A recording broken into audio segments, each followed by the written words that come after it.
Hello viewers, আসসালামু আলাইকুম। আপনারা কেমন আছেন? আলহামদুলিল্লাহ, আমি ভালো আছি।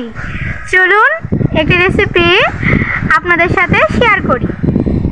মটরশুঁটি ও টমেটো কুচি দিয়ে কাতলা মাছ ভুনা রেসিপিটা করার জন্য আমি যা যা নিয়েছি, কাতলা মাছগুলোকে ভেজে নিয়েছি, আরও নিয়েছি মটরশুঁটি, টমেটো কুচি, হলুদ গুঁড়ো, লবণ, পেঁয়াজ কুচি, কাঁচামরিচ 2 ভাগ করে কেটে নিয়েছি ও সয়াবিন তেল।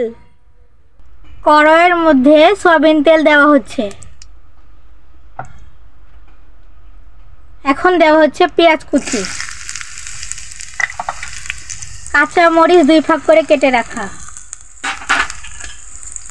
এগুলোকে ছুরির সাহায্যে এভাবে নেড়ে নিতে হবে। এখন দেওয়া হচ্ছে টমেটো কুচিগুলো,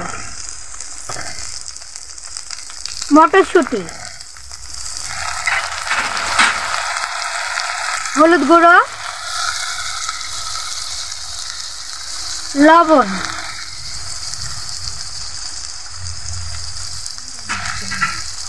এগুলো দিয়ে 2 মিনিট মশলার মধ্যে কষিয়ে নিতে হবে। এভাবে 2 মিনিট কষিয়ে নিতে হবে।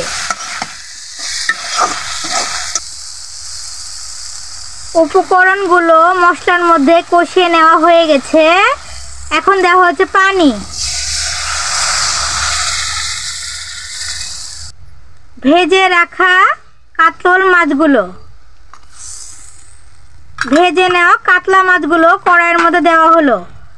এখন ঢাকনা দিয়ে ঢেকে 15 মিনিট চুলাতে জাল দিতে হবে। এভাবে 15 মিনিট পরে ঢাকনা খোলা হচ্ছে। দেওয়া হচ্ছে ভেজে নেওয়া জিরের গুঁড়ো। রেসিপিটা তৈরি। ধন্যবাদ আপনাদেরকে।